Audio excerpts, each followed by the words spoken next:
Smoking rants. I don't even know what I'm going to talk about yet, but I'm going to smoke.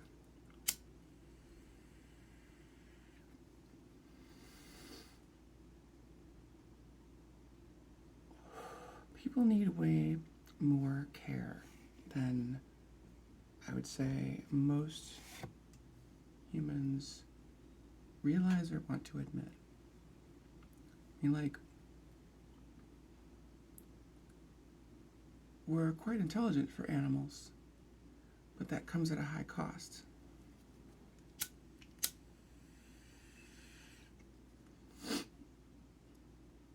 That cost is that it takes a whole lot of resources for us to develop to where we're self-sufficient. Many animals can walk right away when they're born. It takes us a couple years.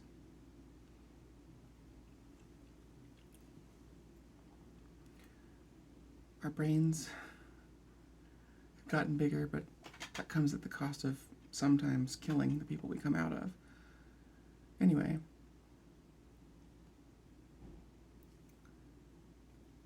I think a lot of people in my culture, I'd probably say it's endemic for at least like American middle-class white people, to have suffered from a lack of not necessarily money, but care. Money can buy care to some degree, but the problem is often that people just don't realize how much care young minds need. And I guess when I say care, I'm talking about, the basic stuff, obviously. Enough food, shelter, clothing, the stuff you need just to sort of keep body and mind together. But then also attention, lots of expressions of love, quality time,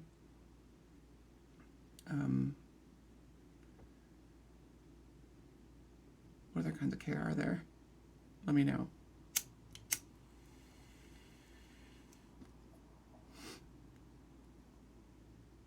Anyway,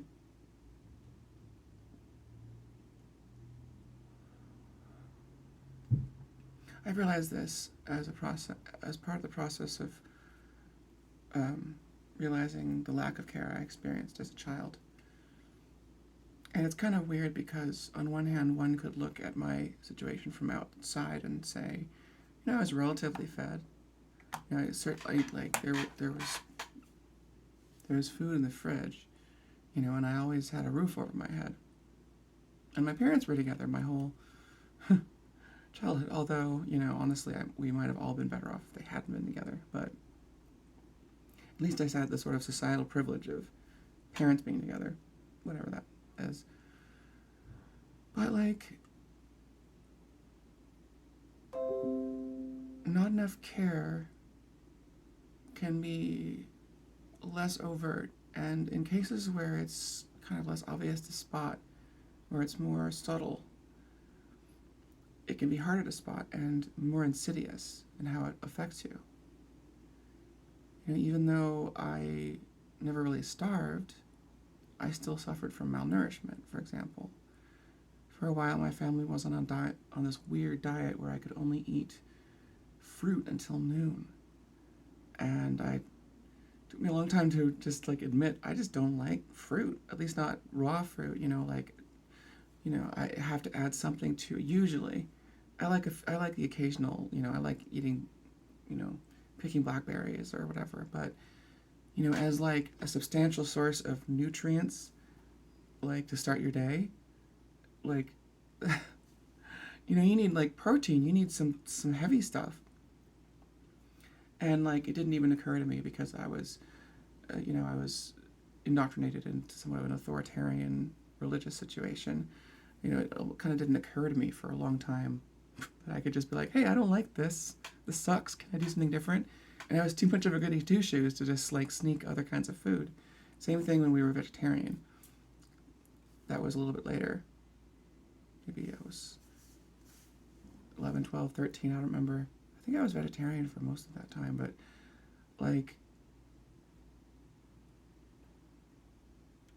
didn't choose that. I can actually do okay with vegetarian.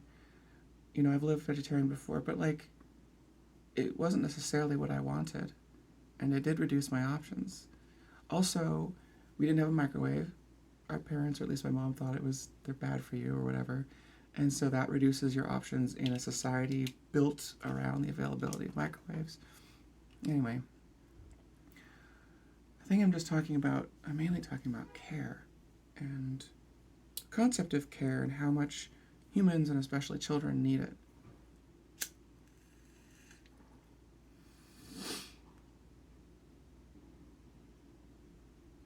This goes against the narrative that a lot of people hold. You find it more on the right, but it's kind of everywhere. This idea of being independent, self-sufficient. Obviously, a certain degree of independence is necessary, but the idea that like everybody should be able to sort of get by on their own without much in the way of external help, you know, gifts of charity or whatever, it just doesn't really work, I think. Not everyone is able to be fully independent, and not everyone has to be. We certainly don't have to live in such a way where everybody, you know, is that independent. We are a communal species. We evolved to be interdependent. You know, each of us is an independent, autonomous person, of course. Each of us has our unique gifts, you could say, our things we can really offer. Each of us have things that, you know, we may not like about ourselves, or challenges or limitations or whatever, but that's okay. I mean, the fact is that I first heard this concept in Philosophy Tube, where she pointed out that at every point, every person at some point in their life is going to need care, unconditional care that is not some sort of trade, care that is not like earned. I think everybody earns care simply by being alive and needing it. I believe that everyone is deserving of as much care as they need. That doesn't obligate any other individual to care for them that way, obviously. But I think it obligates us as a community, as a group, to think about the needs of other people that need some sort of care at the moment.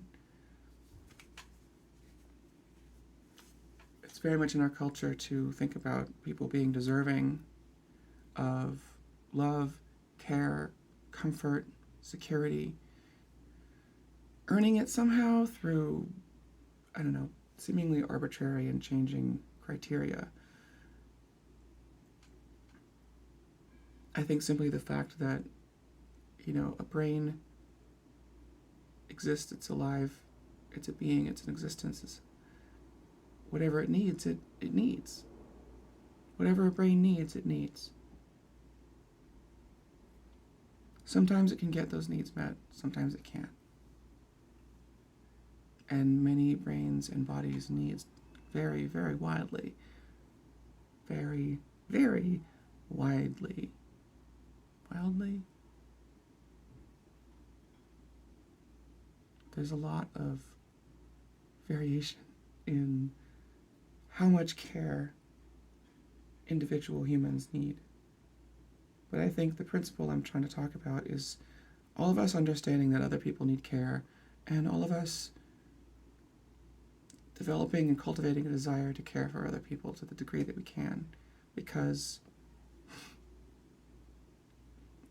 to me, that if I operate on that principle, that I care for people when I can, because I want to, because it's gratifying, because they need it, whatever, I feel like that is more likely to benefit me and attract people into my life who are going to want to give me things just because I exist or because they appreciate me or love me. The trick there, of course, is learning how to accept love and care. When someone is deprived of adequate love and care in their young years, as I and my sibling were, it can be difficult to accustom oneself to actually receiving the love and care and support, whatever that looks like, that one needs. Like, it's one thing to think theoretically, like, oh yeah, everybody deserves care. But then another thing to have a friend say, here's some money. Or like, whatever else, other non-monetary ways to support a person. Or just words of support or, encouragement or compliments or, whatever. Accepting that and viewing myself as deserving of that, of care and love and compassion, deserving of that, unconnected to and like not correlated with whatever I produce for society, however much money or income I'm able to generate for somebody, whatever I'm able to do. I do what I can. I actively want to contribute to society. There's a lot of things that prevent me from contributing to society the way I want to. And some might say that depriving me of care will motivate me to work harder and make more money and whatever, be able to buy care for myself. Others might say that I would say that if given enough care to help make up for the significant challenges I faced in my life, I will ultimately be able to be much more, contributing to society in really meaningful ways, I think, and hopefully, potentially, be able to survive within capitalism without too much in the way of gifts. That would be nice. Although if somebody is not able to function very well within capitalism, make enough money for themselves to live, there's nothing wrong with them for that. It's not a system that's particularly designed for the majority of people to thrive within. In fact, I think it's quite deliberately designed to make it so that a few lucky people can do very well, but most of us are suffering a constant lack. That is, and that lack of care, health, community, whatever, money, is what keeps us desperate and keeps us susceptible to exploitation. I think a lot of my random rants about things are going to eventually come back to capitalism bad.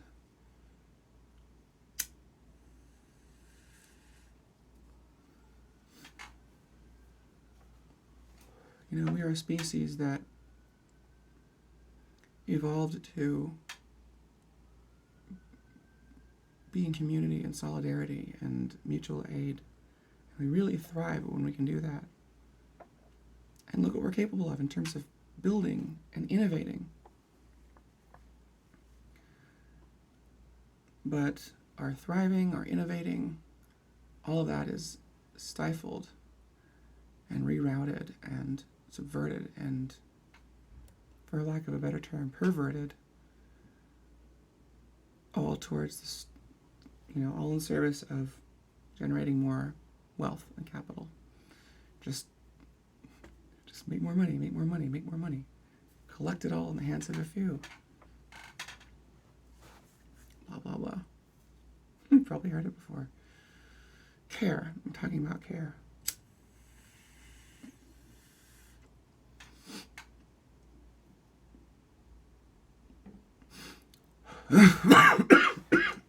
Oops.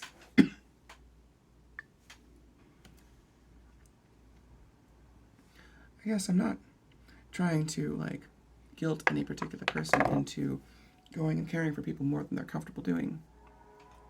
I mean, I would encourage you to think about it and consider it and intellectually explore that discomfort as a philosophical exercise into yourself.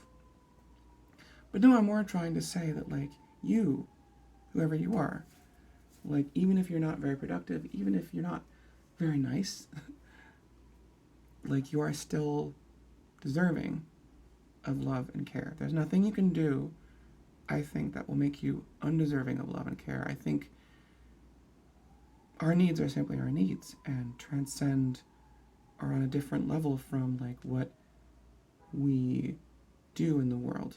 Obviously, things like trust are earned. You know, nobody is intrinsically deserving of being trusted. You know, nobody is deserving of someone else specifically doing something for them. You know, nobody is